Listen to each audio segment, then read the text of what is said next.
법률안 심사를 위해 유상임 과학기술정보통신부 장관께서 출석하셨습니다. 이 안건에 대해 토론하기 전에 우리 혹시 뒤에 앉아 계신 분 중에서 이 법은 전문적이고 해서 좀 생소합니다. 그래서 우리 국민 여러분들께서도 합성생물학이 뭐야 도대체, 연구 방법이 뭐 톱다운 방식이 있고 바텀업 방식이 있다는데 이게 도대체 뭐지? 이렇게 궁금해하실 것 같아요. 그래서 알 권리 차원에서 뒤에 혹시 이 부분에 대해서 설명하실 수 있는 부분 계세요? 네, 잠깐 합성생물학에 대해서 잠깐 설명해 주시면 좋겠습니다. 네, 과학기술정보통신부 기초원천정책관입니다. 합성생물학은 기존의 생명과학이 생명 현생의 원리나 이런 것들을 통해서 지식이나 기술을 창출하는 것이라고 하면, 합성생물학은 새롭게 생물학적 시스템과 컴포넌트를 설계, 제작, 재구성해서 자연에 없는 생물학적 기능을 창출해서 만드는 일종의 바이오 제조로 가는 중요한 기술을 할 수 있겠습니다.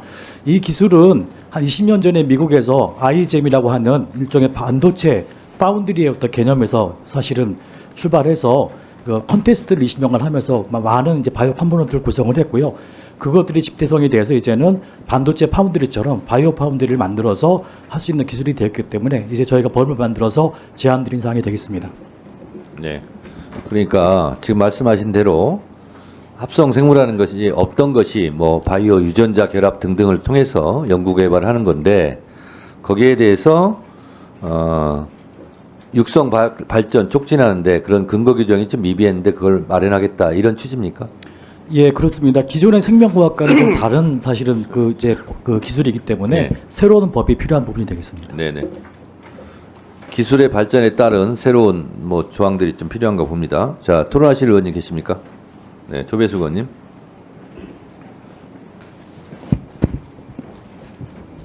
네, 조배수 의원입니다. 그 합성 생물학이라는 그 분야를 사실 굉장히 생소하거든요.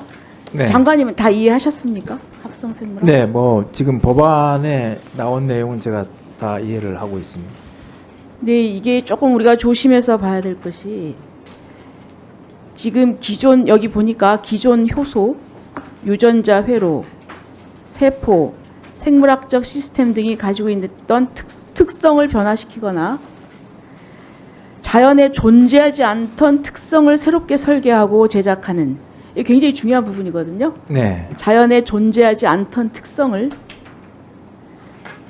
그래서 이미 이제 선진국에서는 뭐 지원하고 있다, 뭐 투자하고 있다, 이렇게 얘기를 하는데요.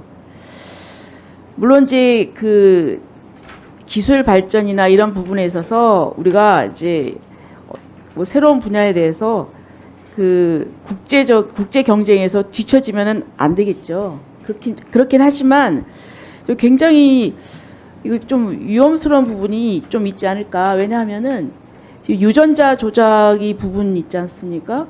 네, 그 예를 들면은 무슨 방울토마토랄지 이렇게 유전자 조작해서 했는데, 이제 어떤 이것 때문에 뭐 암이 생긴다든지 사람이 그것을 섭취함으로써 그런 경우가 좀, 그런 이제 문제 제기를 하는 데도 있고요.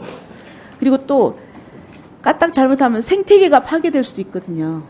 생태계가 파괴될 수도 있고, 이런 부작용이나 이런 부분에 대해서 좀 심도 있는 좀 검토를 해야 되지 않는가. 그래서 이게 제가 재정법인데요.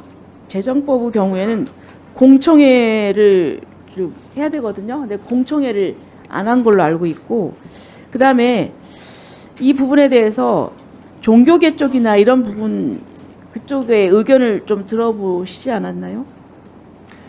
예, 이 법안을 준비한 건 한 3년 정도 걸렸다고 제가 알고 있고요. 그동안 아마 그 공청회를 했는지 여부는 제가 아직 공청회를 안 한 걸로 지금 알고 있는데. 네네. 네. 근데 이게 이제 사실은 세계 최초의 이게 입법이 됩니다. 재정법이. 그런 면으로서는 예를 들어 AI 기본법을 유럽 다음으로 두 번째 우리가 했거든요. 근데 이 지금 합성 생물학이 급속도로 발전하는 이유는 이 AI의 도움을 받고 있습니다. 그래서 그동안에 무슨 창의적인 것은 사람이 머리에 나왔는데 이제 AI를 동원하니까 기본 요소만 집어넣으면 이런 새로운 형태의 구조체를 제안을 하고 또 그걸 합성하면 극인이 나오는 이런 이제 시대로 접어들어서 이제 첨단 바이오는 사실은 AI가 이끄는 바이오입니다. 이 합성생물학이 대표적인 영역이고 AI 기본법도 사실은 위험 요소가 있기 때문에 법률적인 제약이 필요한 거죠. 근데 우리가 규제를 최소화한 형태인데 여기도 말씀하신 것처럼 위험성이 있을 수 있습니다. 안전 관리나 그래서 이 법적인 최소한의 규제를 담아가지고 이 입법을 해야 되는 그런 취지는 AI 기본법하고 동일하고 단지 이거를 우리나라가 세계 최초로 지금 기본법을 제정하는데 그러면 입법례가 없는 건 아닙니다. 미국도 다른 데 이렇게 담겨져 있는 또 지금 입법을 추진하고자 하는 그런 노력들을 하고 있는데 뭐 굳이 우리나라가 이게 지금 3대 게임 체인저로서 굉장히 파급 효과가 클 거라고 좋은 면에서 그러나 조금 부정적인 면에서는 충분히 제재가 돼야 되는 뭐 이런 차원의 것을 동시에 가지고 있습니다. 네, 수고하셨습니다. 네, 송석준 의원님 토론해 주세요.